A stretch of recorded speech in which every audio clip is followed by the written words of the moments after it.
A side, B side, what side are you on? What's going on, Adam? It's another episode of A Side B Side Podcast. How's it going for you?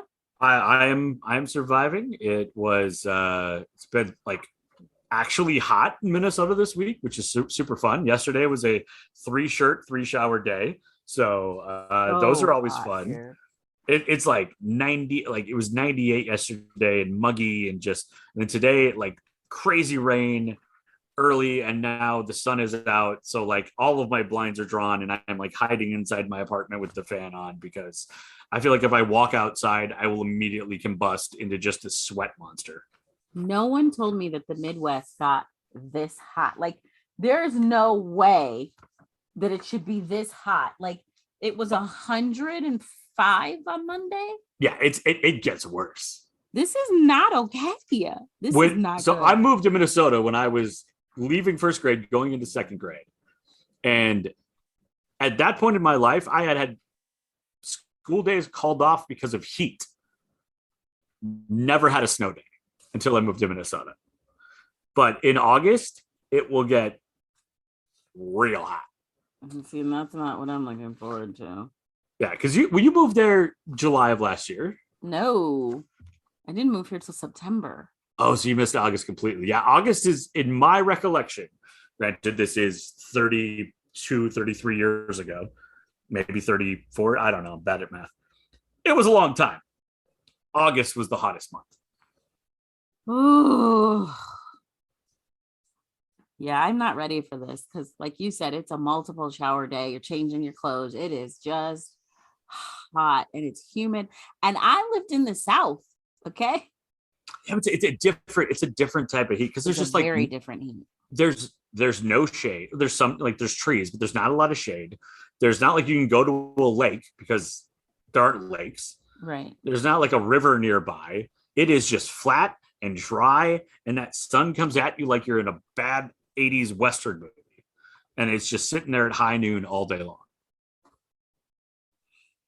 But I love it though. Great state. Yeah. Nebraska. It's gonna be great. No. It is. It's got its own. It does have its it's wonderful. It's just hot.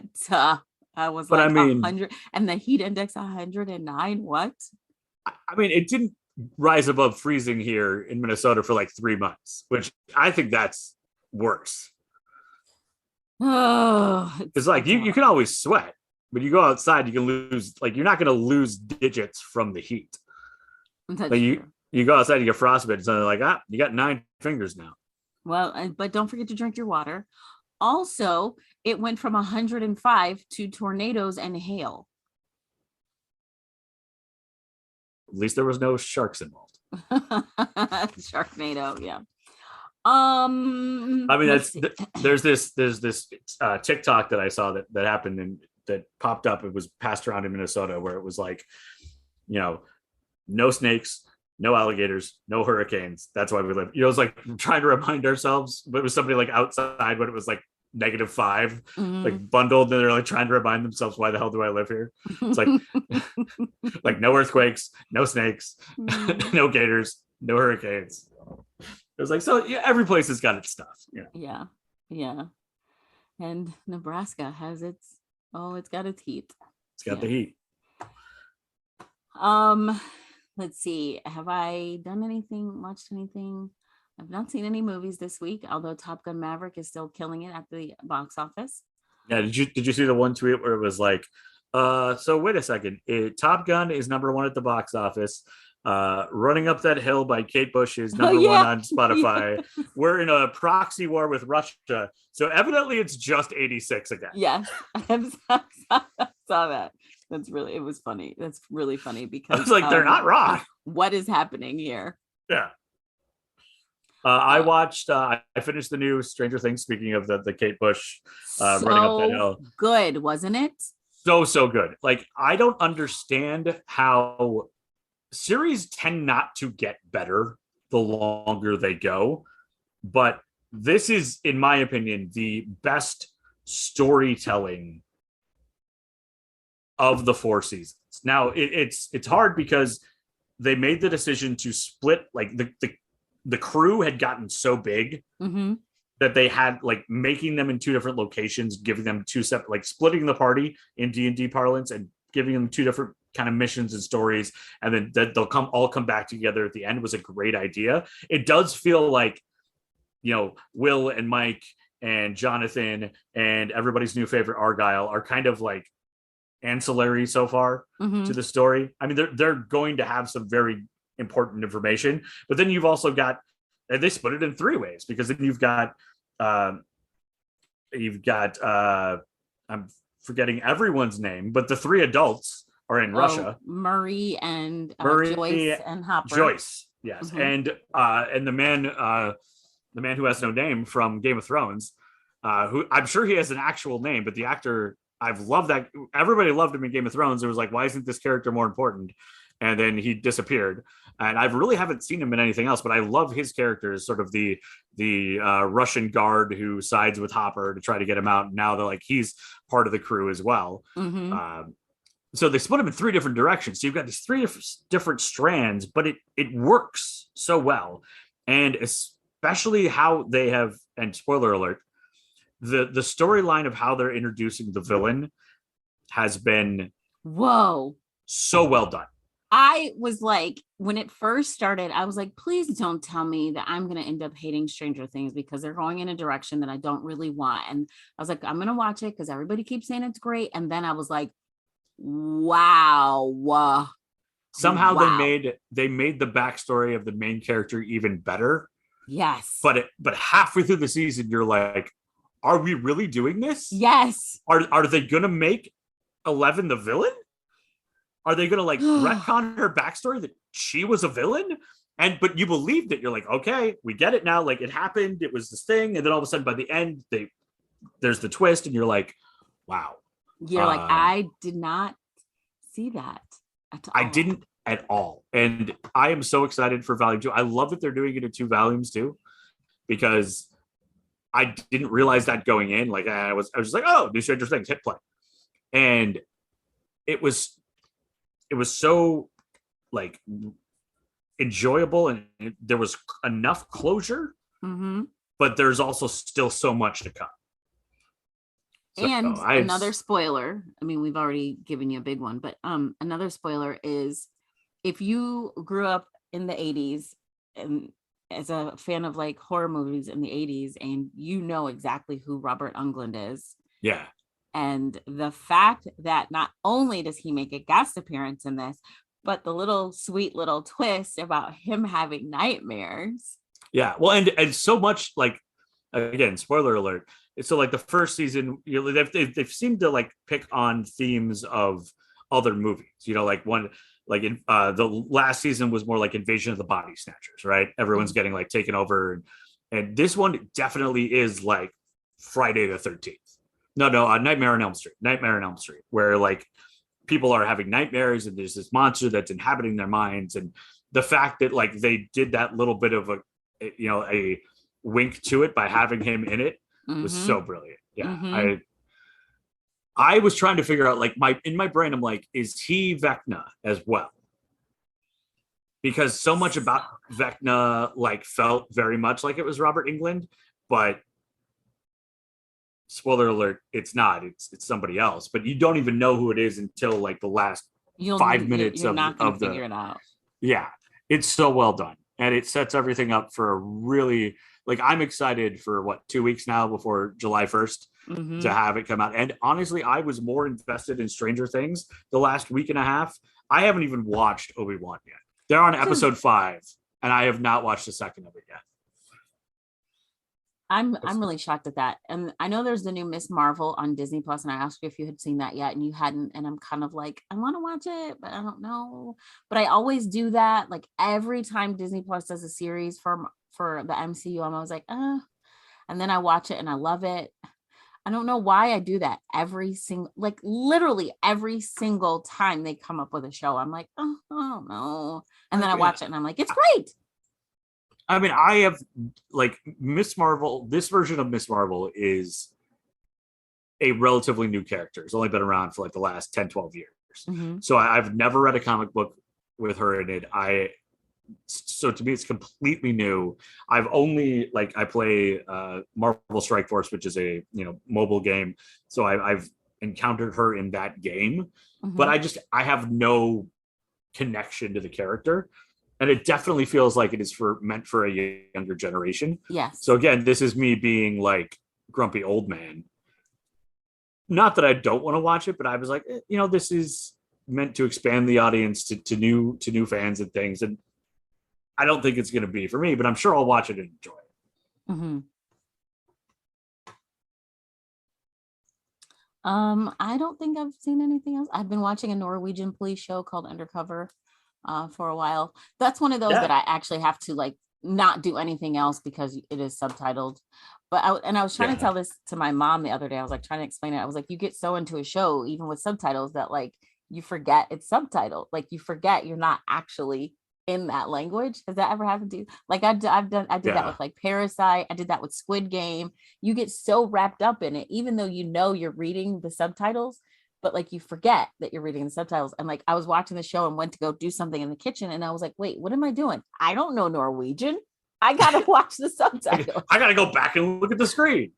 I got into watching shows with subtitles when my kids were young, and I didn't want to wake them up. And so I watch everything with subtitles on, which I have now been informed is a very old person thing to do. But I swear that I learn more. You miss a lot more than you think you would. Yeah, without subtitles on. Mm-hmm. Like you'll hear like little stuff, or like people you'll see like notations about names or even music that's being used, or sounds. Yes, sounds. Which, like especially in like sci-fi and hero movies and series, when God bless the people who have to do the closed captioning. Because like, how do you describe different types of explosions or powers, or but they always find a way. Melancholy music. Yeah, it was like laser blast with electricity crackling. Sounds like like that is a very tough job to do. So evil crescendo. You're like, well, oh, yeah. Okay. Oh, it's evil now. Yeah. You're like suspenseful music. I was like, okay, I'm already feeling suspenseful, but now it's worse. Yeah, I think subtitles, like I've noticed when I go to movies, because they don't have subtitles because you're in a movie theater, I'm like, I think I missed something. But that's again where I feel like an old person. I was like, what did he say? Right. Who's this guy? Is that the guy from The Thing? Oh man.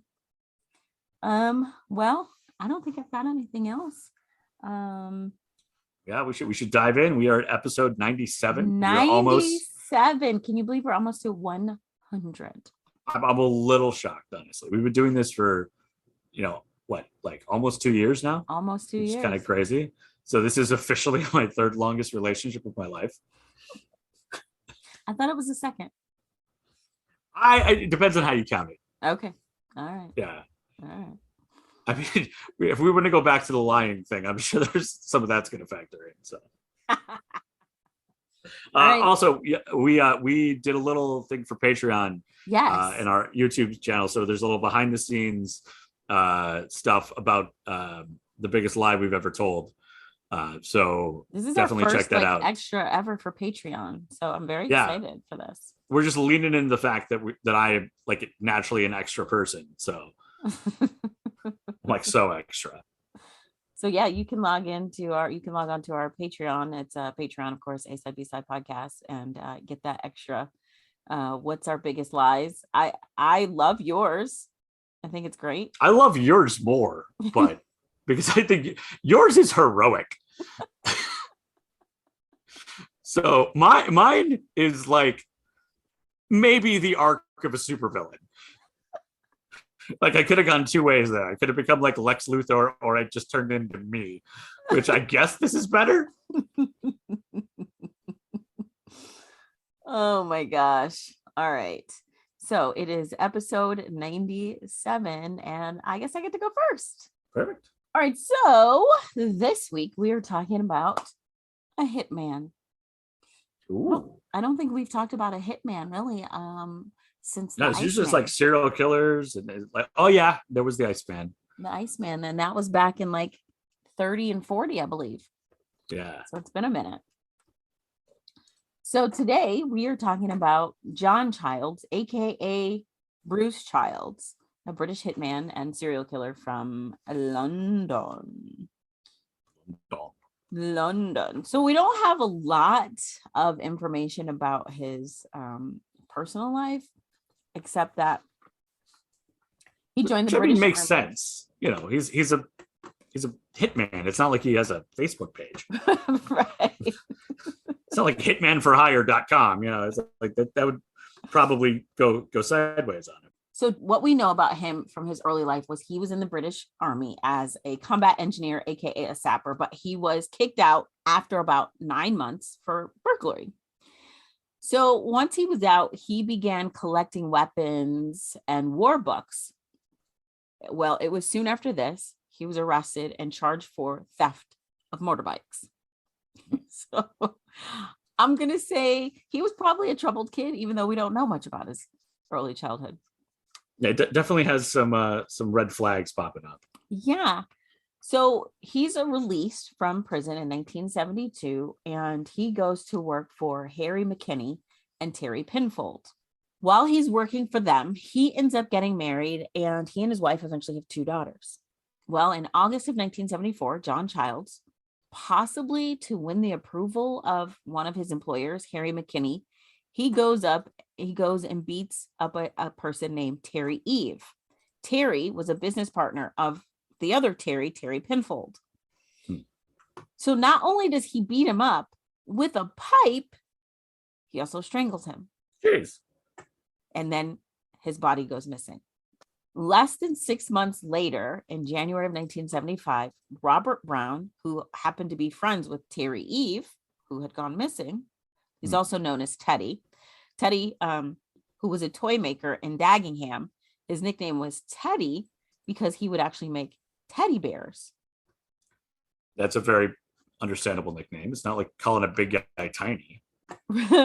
So the bears were made in the same church hall where McKinney and Pinfold were actually doing their business, which was making diving equipment.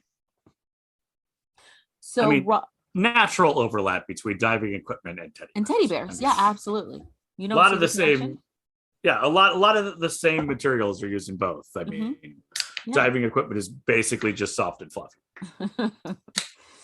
So Robert, again, who's friends with Terry, starts asking too many questions about his friend Teddy / Terry, who had disappeared a few months earlier. So feeling that maybe Robert was on to something and knew too much, John Childs shoots Robert Brown 3 times before hitting him with an axe, and then he stabs him with a knife. So this guy is clearly from like the Russians attempting to kill Rasputin school. Yes. Where it's like, we got to poison, drowned, and hang just to make sure we get this guy done. But wait a minute. He's not done. He then stabs him with a sword. In November of 1975, John Childs' unfortunate next victims were George and Terry Brett. George was a haulage contractor and the target, claiming that he had been paid, hence the hitman. He'd been paid for it. Terry was just his 10-year-old son who just happened to be out for a drive with his dad. Oh. Unfortunately, both of them were shot in the head. Seems that John takes a break for the next couple of years. Either that or they're just not able to connect him to anybody. His next victim seemingly wouldn't come until July of 1978. His next victim was a guy named Freddie Sherwood, who was also an alleged paid job. That's about what we know about Freddie. John's last victim was a month or so later. It was a guy named Ronald Andrews. So Harry McKinney, who, remember, he worked for in the very beginning, and maybe his first victim was to win the approval of Harry, right? So Harry was actually having an affair with Ronald's wife. So I guess to get rid of competition, John is able to coax Ronald into coming over to his apartment, where he shoots Ronald. but he just shoots him. He doesn't use an axe and a sword this time. Well, you see, he doesn't use an axe and a sword, but with each of his victims, he would dismember and burn them. The man was very convinced that people were coming back. Apparently. Or just really wanted to be thorough in his job. I mean, I guess you can respect that in a weird, morbid sort of way. So John ends up getting caught, but not because he's connected to any bodies at first. John is actually caught in September of 1978 when he's arrested for a bank robbery and a security van in Hertfordshire. So while he's in custody, I guess he's like, well, I'm here. I might as well confess. Yeah. You know how it is. You start talking and then you're like telling stories that you don't mean to, and you're like, my bad, guys. I guess I just confessed to like 8 things. Dag nabbit, you've caught Did you bring enough paper? Oh. Yeah. So he starts to confess while he's in custody to DCS Frank Carter, or that's Detective Chief Superintendent. Yeah, I watch a lot of Midsummer Murders, so I'm familiar with DCS. So the investigation, they begin an investigation into his claims. It was based at the Waltham Abbey police station in Essex. So of course they investigate. They're able to find enough evidence of his crimes, and he is convicted of carrying out 6 murders: Terry Eve, Robert Brown, George Brett, Terry Brett, Freddie Sherwood, and Ronald Andrews. All covering. I'm sorry, George Brett? Yeah, that was the father and son. He was the father. Oh, wow. Because that is my mother's favorite baseball player of all time as well. So maybe because I said them together. I said George and Terry Brett, so that's probably why it didn't make the connection. Yeah, I didn't hear George Brett the first time. I mean, there's a story that I like to tell that if in 1980, if he'd hit 400, I was going to be named George or Brett.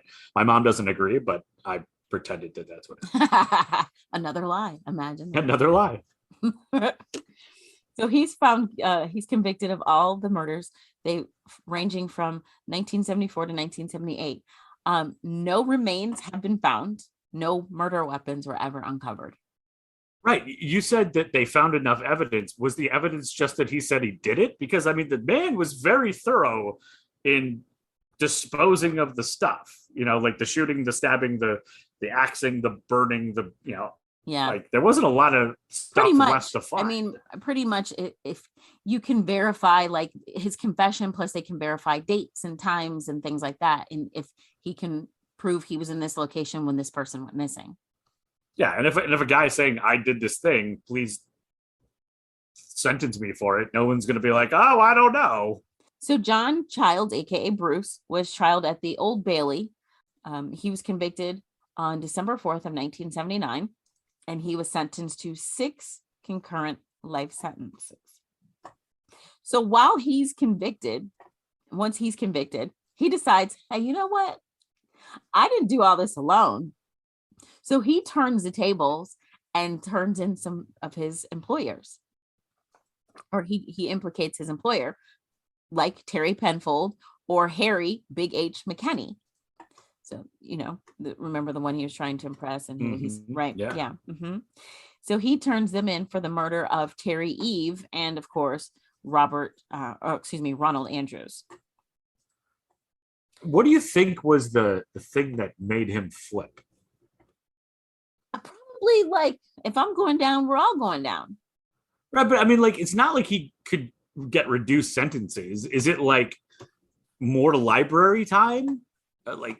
I think it was just no. I just think I don't even think it was about like the time. I think it was like, well, if I did this, I'm taking y'all with me. Yeah, that's fair. I mean, I guess it makes sense that a hitman would be vindictive. He did not believe in the snitches get stitches motto. Well, I mean, maybe he was like, hey, I'll tell him this and somebody will knock me off so I won't have to be here for 6 of my lifetimes. So a second trial begins in Old Bay in October of 1980. He's been held in solitary confinement for 15 months. His defense attorney. The government's like, no, we're not going to let somebody knife you in jail. You get to hang out with you, yourself, and I. So his defense attorney, of course, gets him on the stand and he's like, okay, why did you do this? So he says at the trial that the reason that Terry Eve was murdered was so that they could take his business. Again, take his spot because he was making teddy bears. Like, what were you wanted to get in the teddy bear game? Like who knew that the teddy bear market was that cutthroat? Right. I don't know if I'm the guy who runs, Build-A-Bear, I'm a little concerned right now. So the reason that he said that he killed, of course, we know about Ronald Andrews, it was the affair. The nursing. Okay, so Freddie Sherwood, he said he was hired to kill him. He was a nursing home owner, and they said that he was hired to kill him because of a 7,000 pound debt. Oh, gambling probably, or he wasn't buying. He was buying way too much Jell-O for the nursing home. They'll come find you if you buy Jell-O on credit. I'm telling you. John even said at trial that he had considered killing Harry McKinney with a crossbow because he was afraid of him. The defense called as witnesses 2 prisoners who said that John Childs had confessed to them that he falsely implicated Harry McKinney because he was worried that his own wife, Tina, would be accused of murder. Okay. Yeah. Sounds convoluted, but whatever. This would be the defense for McKinney and for Penfold. So okay. Terry Penfold and Harry McKinney were convicted by a jury on November 28th of 1980. Even though Harry McKinney was cleared in the involvement of Terry Eve's death, he was still considered involved in the murder of Ronald Andrews because of the affair with his wife. Right, because he was clearly implicated and he had something to gain. Vested interest. I mean, is that romantic? No. Okay. So Harry McKinney was sentenced to life in prison. And when the sentence was delivered, he actually had to be restrained by guards. Fair. I mean, the guy's nickname was Big H, so I'm sure that H. It wasn't because he was a dwarf or a little person. I don't mean to offend our little people audience. Yeah, dwarf is not it's only a word that you can say in D&D now. And in relation to Snow White.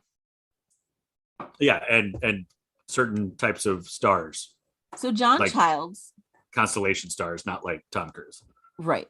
Even though it would fit. Terry Penfold and Harry McKinney, they tried to appeal their convictions in 1981 and they are denied. Terry Penfold was released on bail in September of 2001. Their case was reviewed by the Criminal Cases Review Commission, and both Terry McKinney and Harry McKinney, Terry Penfold and Harry McKinney had their convictions overturned in a court of appeal in December of 2003. Really? It was stated that the evidence against them provided by John Childs was unreliable because John Childs was proven to be a pathological liar. They brought in a forensic psychiatrist who examined John Childs, and his name was David Simika. And I've heard it both ways. Okay, great. He said that John Childs actually had a personality disorder that led him to compulsively lie, and that the original jury was not given this information. So on the basis of this, he is deemed a pathological liar, and the 2 have their convictions overturned. So there must not have been much actual evidence other than him saying, word. Hey, this is what I did for them and they paid me money. Right. Yeah. I mean, I guess it makes sense. It's not like you're going to have an invoice to be like, one murder, $3,000, committed on 12. Please sign here. That would be bad. So Harry McKinney and his wife, obviously they don't make it because, murder and, affairs and all that. So she writes an autobiography, and it was published by Simon & Schuster in 2011. She says that John's story about the murder was false, and that John isn't even really his name, and that his real name is Martin Jones, and he's from Wales. Wow. So, And I mean, she's saying he's a pathological liar. much more of a liar. Mm-hmm. He's saying that the name John Childs, or the name Childs, actually came from a previous tenant of the flat that he was renting. So he's like, I just don't want to change the label on the mailbox. Regardless, people went missing. People went missing. So something had to happen. I don't know where she's getting this from. But I mean, hey, she got a book published, so it's working out for her. Right.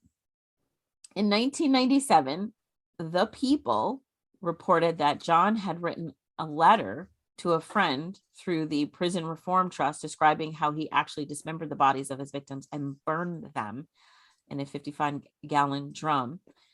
Of course, no evidence of that has ever been found. He also has confessed the evidence to committing more murders when he was interviewed by the Daily Mirror newspaper in 1998. I mean, God forbid I ever end up in jail for murder. I feel like that's something that most murderers would do. That be like, no, guys, like I killed way more people. I'm super dangerous. Just leave me alone in the shower. So, of course, John Childs, convicted to life. He is still alive, still serving. But don't worry, Adam. He is overseas, so you don't have to worry about him. Yeah, I mean, he's a contract killer. So, I mean, I'm sure they've got new contract killers. And I'm sure I've angered someone enough to put money out on my head. I would hope not. Yeah. But that's the weird, convoluted story of John Childs, who might not even be named John, whose real name might be Martin, and he might not really have done it at all. But somebody did it because the people are missing. The people are missing, yeah, and he may have killed a lot more people or killed nobody, and somehow this case exists without any physical evidence whatsoever. Yeah. But one like weird common theme that we've had just pop up randomly over these 97 episodes is anytime a 55-gallon drum is involved, it's not good. It's never good. Like no. I've not heard of any situation besides maybe like as a homeless fireplace where a 55-gallon drum is used in a good story. No, not at all. Not like its involvement is like it's a pretty big red flag. Like, oh, this story's going sideways. Somebody brought a 55-gallon drum. But there you go. That's the weird case of John Childs / Bruce Childs / Martin Jones, who is or might not be a murderer, but he is a pathological liar for sure, and a murderer for sure. Yeah, we're pretty sure he's a murderer. Yeah, but when a pathological liar is telling you he's a murderer, can you believe it? That's the problem. But where are the people? It's true. I mean, it's not like these people just showed up, and he had connections to them and like, yeah. But that's a weird mental exercise. Like, how do you trust a pathological liar when he's telling you he committed a crime? And then saying, and I even committed more crimes. Like, what? Yeah. Very, very, very weird and convoluted. But there you go. So after that very convoluted B-side, what you got? It's going to get weird again, as it did. We talked about the fact that this podcast being almost 2 years old is my third longest relationship or second longest, depending on how I do math, because I'm not great at it. But the entire A-side today is a product of my longest relationship. And it is probably my third favorite thing that came from that relationship, the other two being my two amazing children. And it was the exposure to what has become one of my favorite authors. But first, how I stumbled upon this over the last week. I love garage sales. Mm-hmm. If I am out walking, or when I was a driver, when I would be driving, or if I'm on the bus or whatever, if I see a garage sale sign, I am the schmuck that will go 5-6 blocks following the signs to get to that garage sale. And this is probably born from when I was a kid. My father loved garage sales and flea markets, and we would go to them on vacations, and like we would follow the signs to go to a garage sale. There's this aspect of feeling a little bit like when I was a kid, I felt like I was Indiana Jones heading into the Temple of Doom when I walked into some random person's house to look at their like books that they're getting rid of. I understand it's a very flawed comparison, but I've come to love finding things at garage sales or flea markets or rummage sales that you stumble upon, like it is finding lost money in a pocket. You put on shorts you haven't worn in a year and there's a 5 in the pants, or like you're getting an old backpack out and you find a couple of dollars in a pocket that you've totally forgotten about. There's a different sense of enjoyment when you find something by accident. It's like when your favorite song comes on the radio. It's like when I know you did this as well, Brooke, when we were young, back in the olden days before they had the streaming stuff, we would sit there with our tape decks, just pleading out into the ether that our favorite song would come on, and we'd hit record fast enough on the tape deck so we could make a mixtape. Yes. And we'd sit there for hours waiting for the one song that we needed to complete this mixtape, which is totally going to make your crush fall in love with you. Rarely worked. It worked so many times. It's just totally worked. Although still, I still have a tape player to play old school mixtapes that I have kept for 30 years because I still love some of them so much. Even if I don't like the people anymore. But the mixtapes were great. So I was walking, I went to the bank last Saturday, and my bank is about 3 miles away. I usually take an Uber there, deposit my money, and then I walk back. And sometimes I'll take a train or there's a bus, but I'll walk for as long as I can to get some exercise. And it was a beautiful day. It was like 70 degrees. I didn't have to be anywhere, so just taking my time. And I see this sign about a garage sale.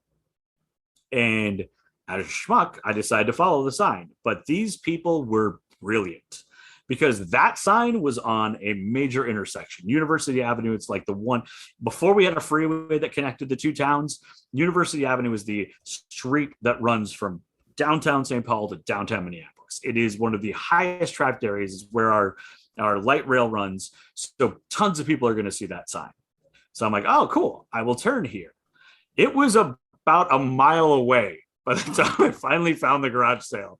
I felt like I was on a wild goose chase, but there was just enough signs to tell me that it was coming. I was like, I was just about to give up. I was like, I'm walking. I'm like, that was probably like a sign from like 2 weeks ago. This sale isn't happening. Oh, wait. In the distance, I see another of the same type of sign. Don't give up hope. There's an oasis coming. Keep going. And I find in the Prospect Hill area, a beautiful part of Minneapolis. It has a water tower that is shaped like a witch's hat and is actually the tower that Bob Dylan, when he was a student at the University of Minnesota, wrote all along the watchtower because he could see that tower from his dorm room and wrote it about the watchtower. Super cool story. Great little area. Gorgeous old, like 100-plus-year-old houses. And I stumble upon a house that really could have been me in a different life because they have got tons of Star Trek stuff, books. They've got board games. They've got all sorts of nerdy stuff. And I'm like, this is great. And I end up finding 3 books that I pick up, and I go up to the counter and I'm like, hey, what do I owe you for these? The lady's like, are you going to take all 3? And I'm like, yeah, that was a plan. And she's like, no, well, I'm just holding them for fun. And she's like, that's great because I don't have to carry them to half price books. And I'm like, okay, how much do you want for them? She's like, $1. I was like, it says $1 a piece. And she's like, just take it. I'm like, okay. Because we've all been there. Like a garage sale is to get rid of stuff. And so most, like, you have 2 types of garage sale owners. people who are looking to make money and people who are looking to get rid of stuff. Mm-hmm. And this lady clearly was looking to get rid of stuff because she saw the books that I'd picked up. I picked up one Star Trek book. I picked up a book about the fall of Troy, which I've always been curious about learning more about because I like mythology. But also, I did a play called The Memory of Salt back in Boston in 2004, where I played a priest of Athena who was dealing with trying to stop Odysseus from catching Hecuba. And long story short, it was the only time I was ever reviewed in a publication. That was the Boston Phoenix, which is the alternative newspaper in Boston. And they described my performance as surprisingly erotic. And how old were you? I was 24. Oh, okay. Yeah. I played a priest of Athena who tries to slow down Odysseus. And first I threaten him. First I argue with it. Second I argue with him. And third, I try to seduce him. I fail. But they found it surprisingly erotic, which I have used on every Tinder bio ever since. So it hasn't actually worked. But the third book I got was a book that I had completely missed coming out. It came out in 2008 and 2000, the late 2000s era before 2010. There was a lot going on in my life. I wasn't really paying attention to books at the time. I wasn't reading a whole lot. I was just kind of like muddling through existence. And I completely missed this book from one of my favorite authors, but an author who I have just again started to dive into their stuff, and an author that without my longest relationship of my life, I would probably have never been exposed to. And the author's name is Neil Gaiman, or Neil Gaiman, depending on how you pronounce it. I'm not sure how he's pronounced it. I've heard it both ways. He lives in central Wisconsin for some reason, because his first wife and her family is from over there in Menominee, which is not far from the Twin Cities.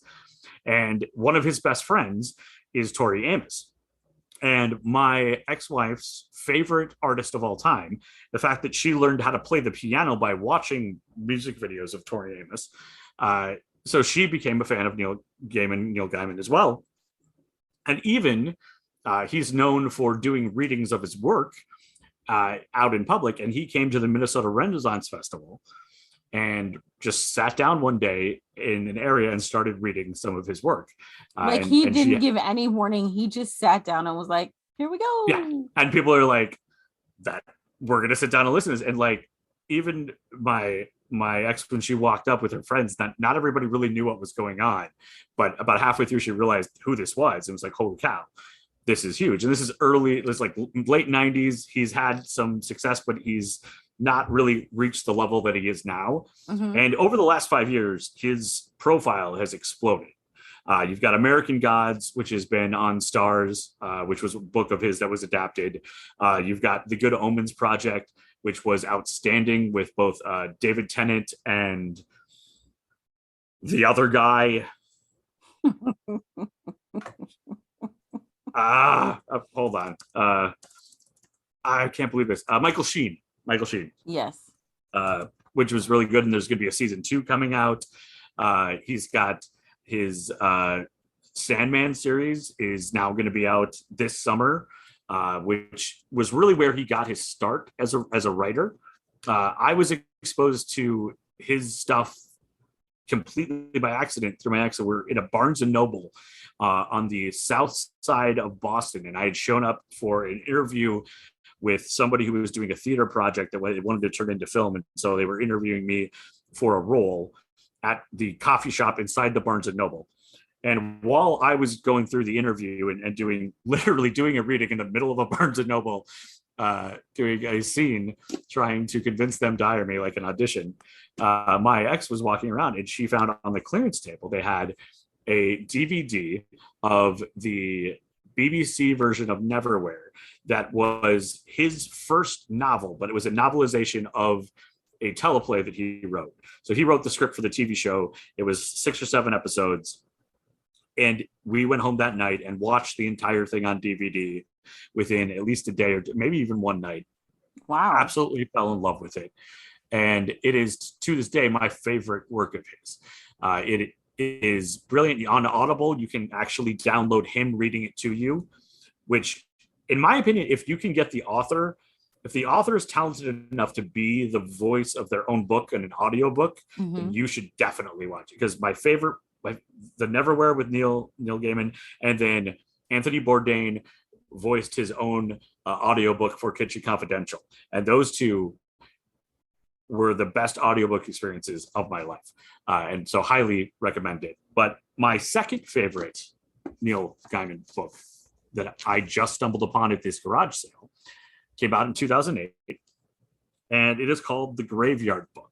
There are some places that it is listed as a graphic novel. It is clearly not. It is an actual book. It is more of a young adult style fiction. It's a very quick read. I picked up the book at about 2 p.m. on Saturday. I proceeded to walk to my favorite brewery in the neighborhood where I have a friend who's a brewer and sit down at the bar. And I was just going to work on my computer a little bit. But I said, before I do that, I'll start reading.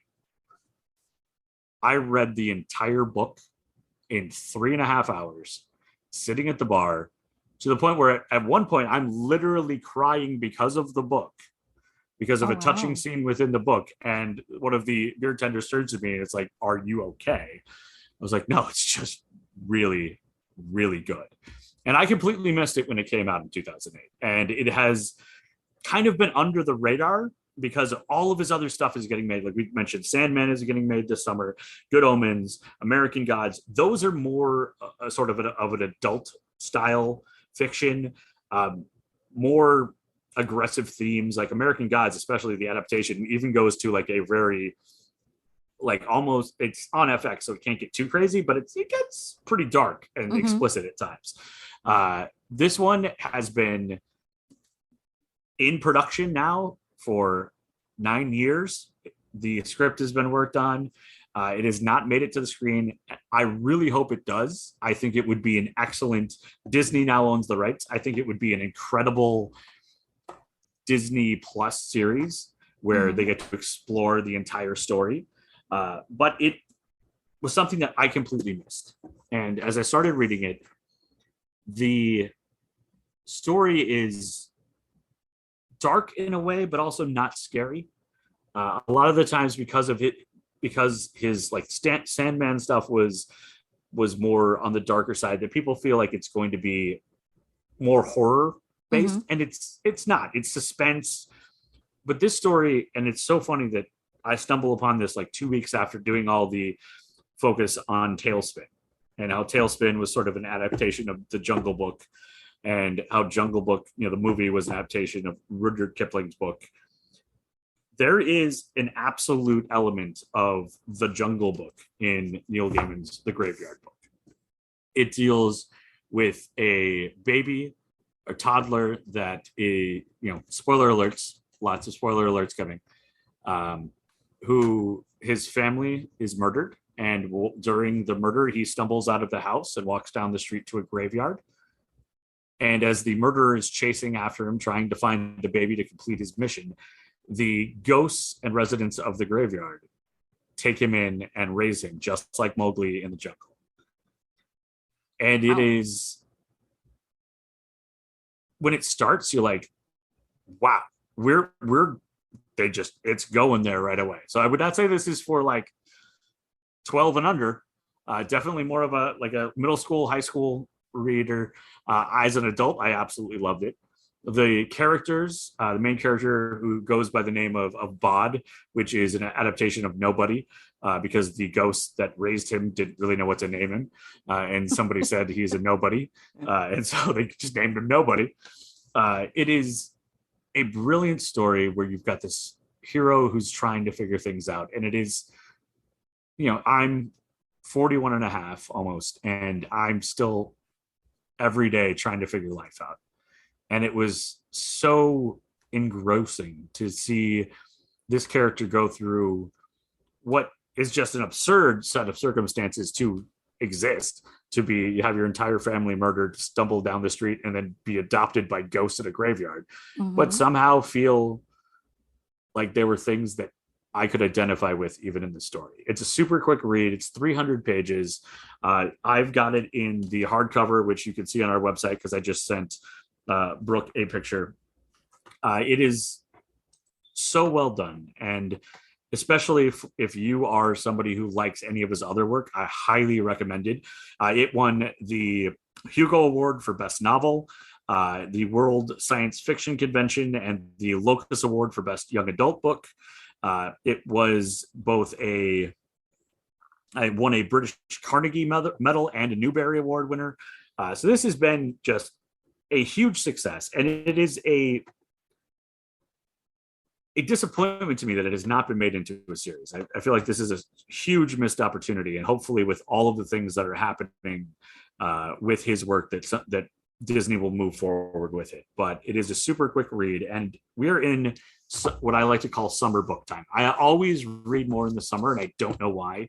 Like, it feels like it would make more sense that I would read in the winter, but because you're locked inside and you can't do anything. But taking a book with you and sitting down at the park or finding a sun deck or being at the beach feels like having a book with you is just supernatural. And also, it's so freaking bright, you can't see your screen anyway, so you're not going to be able to use your iPad or your phone or any of that. But I would highly recommend The Graveyard Book as a summer read.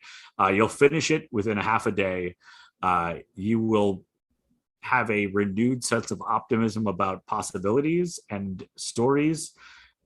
For a book that begins with a triple homicide, it is probably the most uplifting thing that I've read in the last year and a half, which in and of itself is a wonderful, strange dichotomy.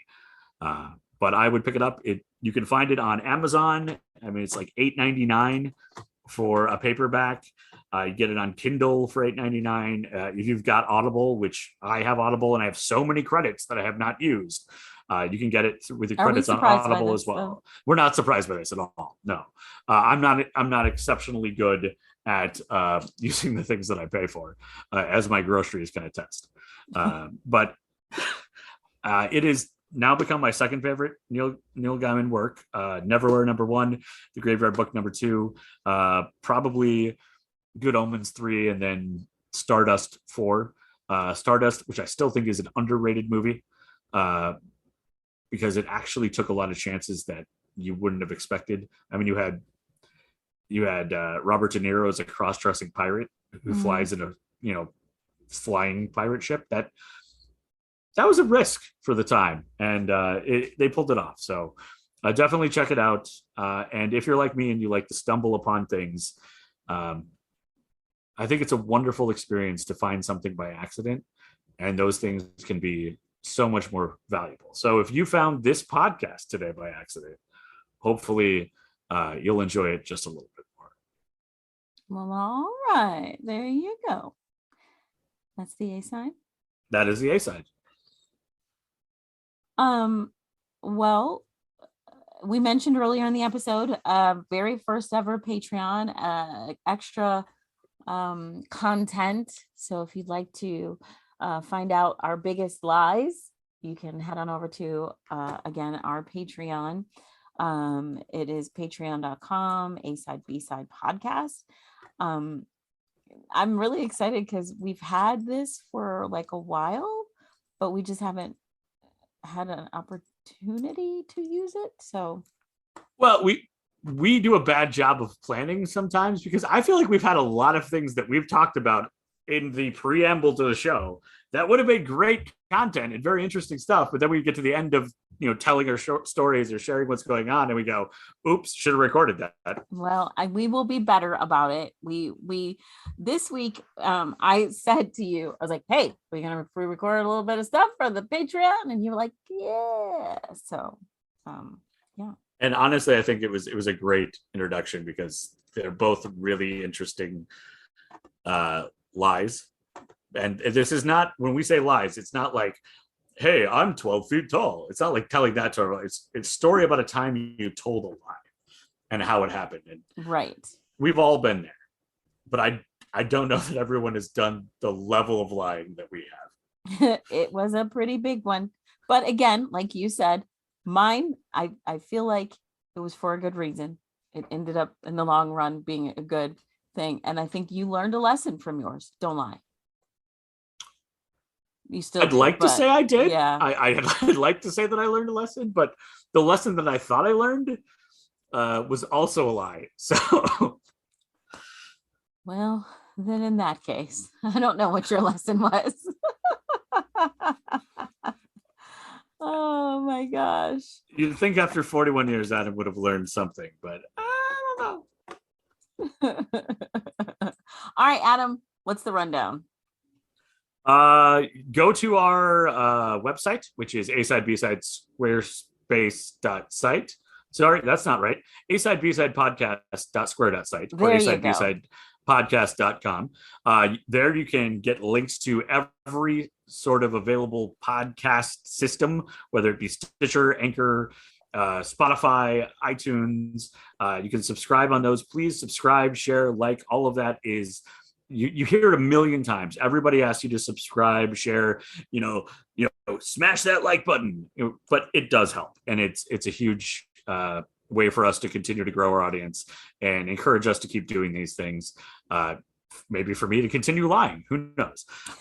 You've also got merch on the website that you can pick up there. You can go to buy us a coffee, type in A side B side podcast, and buy a coffee for Brooke, because she wakes up at like 2 a.m. to edit this, but also has a job evidently, which that sounds exhausting. So she definitely needs coffee for that. Yeah, what am I forgetting? Oh, we're on all the socials. So, MySpace, LiveJournal, Facebook, Twitter, TikTok, YouTube. We're not on the Truth Network yet. Evidently, they don't like lying. Weird. So yeah, check us out at all the places. MySpace. Oh, dude, my the gosh. problem is we got people fighting for our top 9 places. So if you want to get in that top 9, you're going to have to really like and share and subscribe. And our music choices pretty freaking top notch on MySpace. Yeah, it's basically just me singing more songs. A side, B side, what's that? We've got a remix. I'm trying to get it into reggae, but I evidently I'm not very chill. I think we do need a remix of our opener.